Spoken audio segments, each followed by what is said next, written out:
In our last episode, you saw that we had solved the four-wheel drive jigsaw puzzle and we now had a clear direction to head on the car. The only problem was, we had to jam the rest of the build into under 4 weeks if we wanted to make it to Powercruise Sydney to debut the car. Many said it couldn't be done, but with the help of a motivated build team, we wanted to give it a shot. First things first, we started making and modifying the fittings on the engine to suit our application.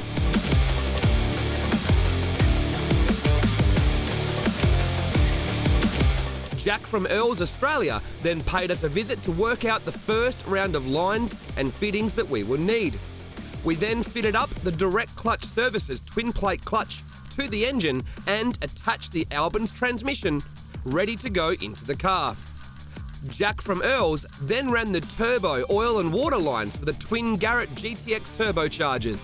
We put them inside the engine valley to keep them neat and out of the way as much as possible. Next, we ordered some 1650cc Bosch injectors from Quick Bits in Melbourne as our primary injectors, as they have stainless internals to suit E85. We trial fitted them into the Greddy fuel rails we purchased while in the US. In the meantime, the engine and gearbox cross members came back from Low Fabrications where they were powder coated in black for a factory looking finish. We also got back our rebuilt and freshened up diffs and transfer case from CROYDON Racing Developments, so it was time to put the engine and box into the car for good. We also painted the engine bay gloss black while it was empty, as we hadn't decided on a colour yet, but black meant we could really do anything. The car then headed to CS Engineering for some more fab work, the dump pipes, screamer pipes, and the new gearbox tunnel and firewall section, which is removable, making maintenance much easier. The car then moved over to REDSUN Motorsport for a frenzy of activity and a whole lot of late nights. Adam got started on the massive wiring job, while Matt Hanslow mounted the fuel tank and got started on the fuel system. Josh from Brintech, Chris and Eric from CS Engineering, Jack from Earls, and Ariel from Custom PLENUM Creations burned the midnight oil with us to get the car done. Fuel lines, brake lines, fuel regs, custom brackets to hold everything, the list goes on and on. Nothing factory went back in the car. Being the first prototype, the all-billet inlet manifold from Custom PLENUM Creations required some trial fitting and some small modifications to get it in the car the way we wanted. Necessary development before the production item is released. After a couple of all-nighters and plenty of late nights, the car was ready to turn key. Howtech supplied us with a base map in the Elite 2500 so that we could make sure the car starts and doesn't leak now rather than waiting till the last minute.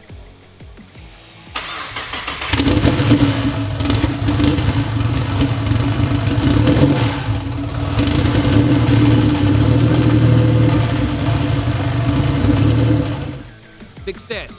The clutch and gearbox combo works perfectly. The engine runs and doesn't leak. What a sigh of relief. 1 week out from Powercruise now, and the next stop for the car was Tint and Protect in Castle Hill to get the body wrapped.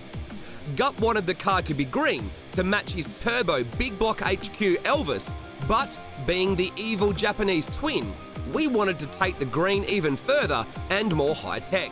So we went for chrome.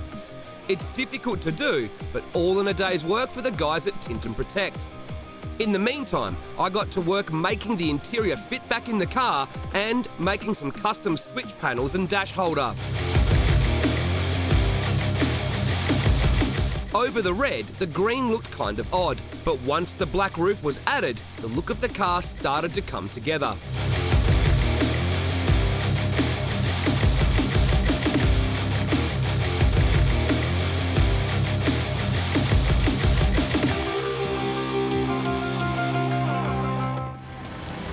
Happy with it? Yeah, man, it's insane. Good choice. With the body wrapped, the car was shipped back to Brintech for one night to get through some more items on the list before heading down to Custom PLENUM Creations in Wollongong for the rest of the fabrication work. The first night was spent dummying up the intercooler end tanks, intercooler piping, and mounting the PWR radiator and oil coolers. The next day, Ariel spent over 10 hours welding everything up to perfection. In the meantime, Adam was still working on the wiring, while I worked on getting the radiator hoses done, along with ticking off more things on the massive to-do list.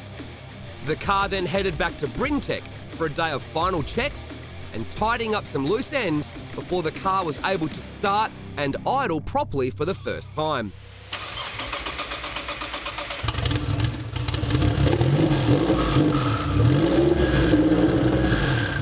We then bled the cooling system, checked over the car for leaks, and ran it through the gears to check everything was working as it should.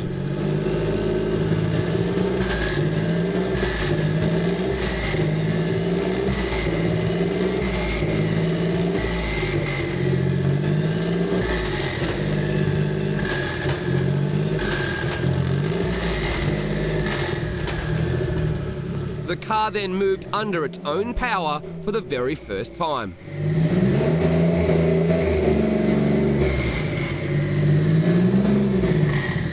Onto the trailer to take it to Howtech.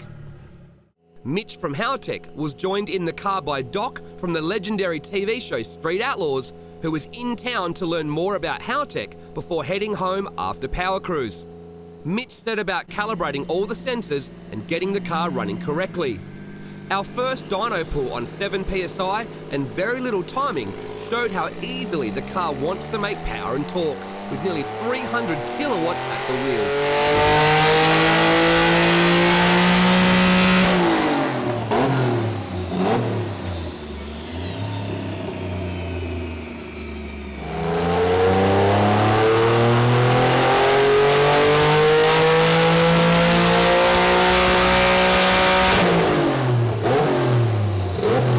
Almost the entire build team were there for the dyno runs, and it was a massive relief after a month straight of late finishes and all-nighters. Mitch also set up the flat shift for the Albin's transmission.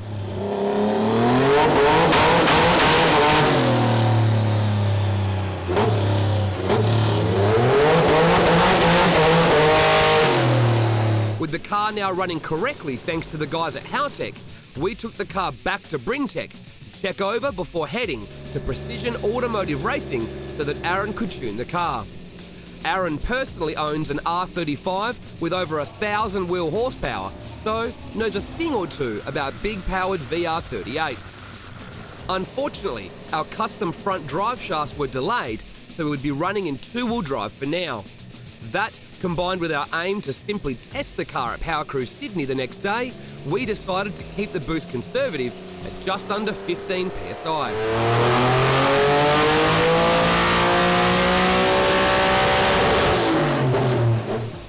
It might be a stock engine, but it had no problem making some decent grunt. 575 rear-wheel horsepower and plenty of torque. All right, it's the night before Powercruise Sydney. This is the event that we had always scheduled to debut our Erubisu, our R34 GTR project car. It's been probably one of the most emotional, crazy weeks of building a car I've ever had. In fact, the whole month has been ballistic. Most of us are operating on only 1 or 2 hours sleep a night for the last 2 weeks. We're at Brintec right now. It's just come off the dyno at Precision Automotive and Racing. We've just got a few final touches to put the car together so we can debut it tomorrow at Powercruise Sydney. Whew. Although it didn't sound like much, we still had a lot to do. We had to fit our catch can that Custom PLENUM Creations made earlier that morning. Graham and Jono from TINT and Protect turned up at 3 AM to help finish putting on the exterior. Unfortunately, we literally ran out of wrap at 4 AM and couldn't finish all of the bodywork in time for Powercruise. We also had to install harnesses, trim the bonnet and install bonnet pins so the car would be drivable. I've gone right down to the wire, not a lot of sleep. I think I'm operating on about 6 hours sleep in the last 5 nights. Everyone's done at least a couple of all-nighters. Everyone's gone to bed 2, 3 o'clock every night. I think everyone's wife wants a divorce. Everyone's girlfriend wants to leave them. Our kids have forgotten what we look like. Our customers hate us for putting everything off to build this thing. But you know what? It's going to be worth it. And as the clock hit 5 AM, we were done. The biggest test, though, was still to come. Would it survive 3 days of Powercruise?